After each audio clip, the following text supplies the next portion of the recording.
Hi friends, అందరు ఎలా ఉన్నారు? బాగున్నారా? ముందుగా అందరికీ శ్రీకృష్ణ జన్మాష్టమి శుభాకాంక్షలు. ఈరోజు కృష్ణాష్టమి పూర్తి పూజా విధానమును క్లుప్తంగా వివరిస్తాను. వీడియో కొంచెం లెంతీగా ఉంటుందండి, స్కిప్ చేయకుండా లాస్ట్ వరకు చూడడానికి ట్రై చేయండి. శ్రీకృష్ణుడు శ్రావణ మాసంలో కృష్ణపక్షంలో వచ్చే అష్టమి నాడు జన్మించారండి. కావున మనం శ్రీకృష్ణాష్టమి అని పిలుస్తాము. దేవకి వాసుదేవునకు 8వ సంతానంగా మన చిన్ని కన్నయ్య జన్మించారు. కృష్ణాష్టమి రోజు 3 జాముల్లో పూజ అనేది చేసుకోవచ్చండి. సూర్యోదయానికి ముందు, అలాగే మధ్యాహ్నము లేదా రాత్రి 12 గంటలకు. కృష్ణుడు చెరసారలో రాత్రి 12 గంటలకు పుట్టారు కాబట్టి చాలామంది నైట్ కూడా పూజ చేసుకుంటారండి. మీ వీలుని బట్టి ఉపవాసం ఉండి పూజను చేసుకోండి. చిన్ని కృష్ణయ్య ఈరోజు ఇంట్లోకి వస్తారని అందరు నమ్ముతారండి. కాబట్టి చిన్ని కృష్ణుని పాదాలని మన గేటు బయట నుంచి మనం ఎక్కడైతే పూజ చేస్తున్నామో అక్కడ వరకు మనము అడుగులు అనేది వేసుకోవాలన్నమాట. స్వామిని స్వాగతిస్తున్నట్టుగా అడుగులు మన ఇంట్లోకి వచ్చేట్టుగా ఒక్కొక్క అడుగు ముందుకు వేసుకుంటూ పూజారూం వరకు వేసుకోవాలండి. పూజారూం దగ్గరకు వచ్చేసరికి 2 అడుగులు వేసేసుకొని పాదాల ముందు ఇలా పూలతో డెకరేషన్ చేసుకోవాలి. స్వామి వచ్చినట్టే భావించి పూజ అనేది చేయాలండి. ఈరోజు పూజ చేసేటప్పుడు ప్రతి తల్లి ఒక యశోదగా భావించి చిన్ని కృష్ణుని పూజ చేసుకోవాలి. మీరు ఎక్కడైతే పూజ చేయాలనుకుంటున్నారో ఆ ప్రదేశాన్ని శుభ్రపరిచేసుకొని పీట పెట్టుకొని 3 గుప్పిల బియ్యం వేసుకొని పసుపు కుంకుమ పెట్టుకున్న తర్వాత స్వామివారి పటాన్ని పీట మీద పెట్టేసుకోండి. గంధము కుంకుమతో స్వామివారిని అలంకరించిన తర్వాత స్వామివారికి తులసి ఆకులు అనేవి పెట్టండి. స్వామివారికి తులసి దళాలు అంటే ఈరోజు చాలా ఇష్టం అండి, ఖచ్చితంగా సమర్పించండి. అలాగే పటానికి బొట్లు పెట్టేసుకొని పువ్వులతో అలంకరించేసుకోండి. పటం కాకుండా మీ దగ్గర విగ్రహం ఉన్నట్లయితే విగ్రహానికి కూడా పూజ చేసుకోవచ్చండి. నా దగ్గర అయితే స్వామివారి విగ్రహం లేదు, అందుకే నేను పటాన్నే పెట్టుకున్నాను. దీపాలు పెట్టుకోవడానికి చిన్న చిన్న స్టాండ్స్ని అరేంజ్ చేసేసుకొని దీపాలను పసుపు కుంకుమలతో అలంకరించుకొని దీపాలను రెడీ చేసేసుకోండి. దీపాల చుట్టూ కూడా దీపాలను అలంకరించుకున్న తర్వాత ఇంకొక పీటను తీసుకొని అన్ని పక్కల గంధము కుంకుమలతో బొట్లు పెట్టేసుకొని పూజ కోసము గణపతిని తీసుకోండి. నా దగ్గర జిల్లేడుతో తయారు చేసిన గణపతి ఉన్నారండి, నేను స్వామివారిని పూజలో పెట్టుకున్నాను. అలాగే చిన్ని కృష్ణుడిది చిన్న విగ్రహం ఉందండి, అభిషేకం కోసము స్వామి విగ్రహాన్ని కూడా తీసుకున్నాను. చిన్ని కృష్ణయ్యకి గంధము కుంకుమతో బొట్లు పెట్టేసుకుందామండి. అలాగే ఈరోజు పూజలో గోమాతను పూజిస్తే చాలా మంచిదండి. చిన్ని కృష్ణయ్యకి కూడా గోమాతలు అంటే చాలా ఇష్టము. కాబట్టి ఈరోజు పూజలో గోమాత విగ్రహం ఉన్నట్లయితే ఆవు దూడ ఉండే విగ్రహాన్ని పూజలో పెట్టుకోండి. ముందుగా దీపాలను వెలిగించుకొని దీపం దగ్గర పువ్వులు పెట్టి అలాగే అక్షింతలతో దీపాన్ని పూజించుకోవాలండి. దీపాన్ని పూజించుకున్న తర్వాత వినాయకుడికి పూజ అనేది చేసుకోవాలి. మనం చేసే పూజలో అయినా పనిలో అయినా విఘ్నాలు కలగకుండా ఉండాలని స్వామివారిని కోరుకుంటూ ఓం గణపతి దేవాయ నమః అనుకుంటూ పసుపు కుంకుమలతో మరియు అక్షింతలతో, పసుపు రంగు అక్షింతలతో స్వామివారిని పూజించుకోవాలండి. ఇలా స్వామివారిని పసుపు కుంకుమ అక్షింతలతో పూజించుకున్న తర్వాత స్వామివారికి తాంబూలం అనేది సమర్పించాలి. తాంబూలం సమర్పించిన తర్వాత ధూపము కర్పూరము స్వామివారికి సమర్పించాలి. ఇంతటితో వినాయకుడి పూజ అనేది పూర్తయిందండి. స్వామివారిని 3 సార్లు కదిలించుకోవాలి. ఇప్పుడు కృష్ణుడికి అభిషేకం అనేది చేసుకుందాము. స్వామివారికి అభిషేకం చేయడానికి కొన్ని నీటిలో తులసి ఆకులను అలాగే పువ్వులను వేసుకొని ముందుగా స్వామివారిని స్వచ్ఛమైన నీటితో అభిషేకించుకోవాలి. ఆ తర్వాత పంచామృతాలతో అభిషేకం చేసుకోవాలండి. పంచామృతాలలో ముందుగా పాలతో అభిషేకం అనేది చేసుకోవాలి. పాలతో అభిషేకం పూర్తయిన తర్వాత కొన్ని మంచినీటితో మళ్ళీ అభిషేకం చేసుకొని ఆ తర్వాత పెరుగుతో అభిషేకం అనేది చేసుకోవాలి. ఇలాగ పంచామృతాలతో అభిషేకం చేసుకునేటప్పుడు ఏ ద్రవ్యంతో చేసినా మధ్యలో మంచినీటితో ఒకసారి శుద్ధం చేసుకొని ఆ తర్వాతే వేరే ద్రవ్యంతో అభిషేకం అనేది చేసుకోవాలండి. పెరుగుతో అభిషేకం అయిపోయిన తర్వాత ఇప్పుడు తేనెతో అభిషేకం అనేది చేసుకుందాం. ఇలా తేనెతో కూడా అభిషేకం అనేది పూర్తయిన తర్వాత మంచినీటితో కొంచెం స్వామివారిని అభిషేకించుకొని ఆ తరువాత నెయ్యితో అభిషేకం చేసుకుందాం. స్వామివారికి మనం వాడే పాలు కానీ నెయ్యి కానీ ఆవు పాలు ఆవు నెయ్యే ఉండేట్టుగా చూసుకోండి. స్వామివారికి ఆవు పాలతో ఆవు నెయ్యితో మాత్రమే అభిషేకం చేయాలి.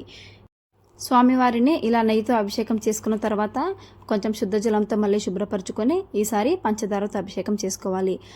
స్వామివారిని పంచామృతాలతో అభిషేకం చేసుకున్న తర్వాత శుద్ధ జలంతో మరొకసారి అభిషేకం అనేది చేసుకోవాలి.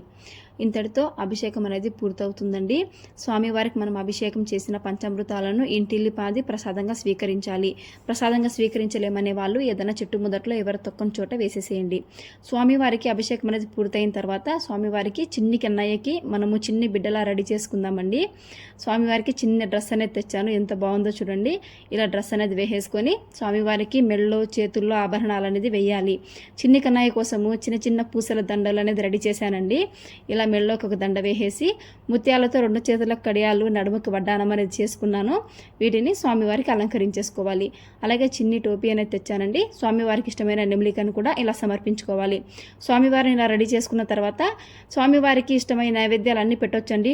డ్రై ఫ్రూట్స్ పెట్టొచ్చు, అటుకులతో చేసిన రెసిపీస్ పెట్టొచ్చు. మీకు ఏది తోస్తే అది పెట్టండి. ఏమీ లేదనుకునే వాళ్ళు కనీసం అటుకులు బెల్లమైనా ఈరోజు స్వామివారికి సమర్పించాలి. ఈరోజు స్వామివారికి వెన్నని చిన్ని కుండలో కానీ చేసి సమర్పించినట్లయితే అనుకున్న ఏ కోరికైనా నెరవేరుతుందని చెప్తారండి. మీకు కుదిరితే ఇంట్లోనే స్వచ్ఛమైన వెన్నని తయారు చేసి స్వామివారికి చిన్ని కుండలో ఈరోజు నైవేద్యంగా సమర్పించండి. స్వామివారిని ఈరోజు చిన్ని కన్నయ్య రూపంలో మనం పూజనే చేసుకుంటాం కాబట్టి స్వామివారికి మనమే నైవేద్యాన్ని తినిపించాలన్నమాట. చేత తినిపించకుండా స్వచ్ఛమైన ఒక తమలపాకుని బాగా శుద్ధిపరచుకొని స్వామివారికి వెన్న అనేది తినిపిస్తున్నాను. అలాగే మిగతా ప్రసాదాలను కూడా స్వామివారి చేతికి తాకించాలండి.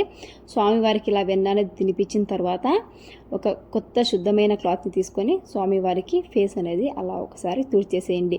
మనం మన ఇంట్లో చిన్న బిడ్డకి ఎలా అయితే అన్ని చేస్తామో ఈరోజు చిన్ని కృష్ణయ్యని మన బిడ్డగా భావించి ఒక యశోదా తల్లిగా పూజ అనేది చేసుకోవాలండి. అందుకే ఈరోజు చిన్ని కృష్ణయ్యగా మనం స్వామిని పూజిస్తాం. మనం పెట్టిన మిగతా నైవేద్యాలన్నీ కూడా స్వామివారి చేతిని ఒకసారి అలా తాకించేసి అన్నిటిని పూజలో పెట్టేసుకోండి. స్వామివారికి ఇప్పుడు ప్రసాదం పెట్టాం కదా, నైవేద్యం తర్వాత వాటర్ తాగించాలి కదా, అందుకే స్వామివారికి శుద్ధమైన నీటిని తమలపాకుతో అలా తాకించండి. స్వామివారికి వాటర్ సమర్పించిన తర్వాత ఒకసారి ఫ్లేస్ అనేది మంచిగా మళ్ళీ క్లీన్ చేసేసుకోండి. స్వామివారికి పూజలో అలాగే ఫ్రూట్స్ ఏమైనా పెట్టాలనుకుంటే ఫ్రూట్స్ని కూడా సమర్పించేసేయండి. స్వామివారికి ఈరోజు వేణువుని కానీ మనము సమర్పించినట్లయితే పెళ్లి కాని వాళ్ళకి పెళ్ళిళ్ళు అవుతాయని నమ్ముతారండి. ఏమైనా కోరికలు ఉన్నట్లయితే ఖచ్చితంగా స్వామివారికి ఈరోజు వేణువుని సమర్పించండి. స్వామివారిని ఉయ్యాలలో ఊపి నిద్రపుచ్చడానికి చిన్ని ఉయ్యాలనేది రెడీ చేసుకున్నానండి. పూసలతో ముత్యాలతో ఈ ఉయ్యాలని రెడీ చేసుకున్నాను. స్వామివారికి ఉయ్యాలలో మెత్తగా ఉండడానికి కొన్ని పువ్వులు అనేది లోపల అరేంజ్ చేశానండి. స్వామివారిని ఇలా ఉయ్యాలలో వేసి ఊపుతూ మీకు వచ్చిన లాలిపాటలన్నీ పాడుతూ పూజ చేసుకోండి. పిల్లలు పుట్టని వాళ్ళు, సంతానం లేని వారు ఈరోజు ఉయ్యాలలో ఇలా ఊపుతూ పూజ చేస్తే ఖచ్చితంగా వారికి సంతానం కలుగుతుందని నమ్ముతారండి. స్వామివారికి పూజ అనేది ఇలా చేసుకున్న తర్వాత గోమాతను పూజించుకోవాలి. గోమాతకు పసుపు కుంకుమతో బొట్లు పెట్టుకొని పూలతో అలంకరించుకోవాలండి. గోమాతకు నైవేద్యంగా బియ్యము అలాగే బెల్లం ముక్కని నైవేద్యంగా సమర్పించాలి. గోమాతను పూజ చేస్తే చాలా పుణ్యం అనేది వస్తుందని చెప్తారండి. అలాగే చిన్ని కన్నయ్యకు కూడా గోమాత అంటే చాలా ఇష్టం. ఇలా గోమాతకు పూజ పూర్తి చేసుకున్న తర్వాత టెంకాయని స్వామికి నైవేద్యంగా సమర్పించాలండి. టెంకాయను సమర్పించిన తర్వాత స్వామివారికి దీపము, ధూపము, కర్పూరంతో హారతి అనేది ఇచ్చేసేయాలి.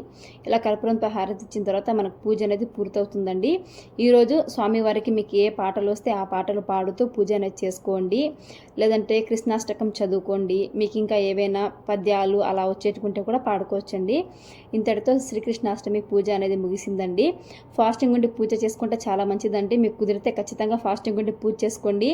ఈవినింగ్ గుడికి వెళ్ళి దర్శనం చేసుకోండి. ఇంట్లో పిల్లలకి రాధాకృష్ణ వేషాలను వేస్తారు కదండి. పిల్లలకి అర్థమయ్యేట్టుగా కృష్ణతత్వాన్ని బోధించండి. పిల్లలకి కృష్ణతత్వం తెలిస్తే పిల్లలు ఎప్పుడు ధర్మం వైపే ఉంటారండి. ఇంతటితో శ్రీకృష్ణాష్టమి పూజా విధానం ముగిసిందండి. నా వీడియో మీకు నచ్చినట్లయితే ప్లీజ్ లైక్ చేయండి, షేర్ చేయండి, సబ్స్క్రైబ్ చేయండి. ఇలాంటి మరిన్ని వీడియోస్ కోసం ఇట్స్ మై ఫ్లేవర్ ఛానల్ని సెర్చ్ చేసి చూడండి. Thanks for watching.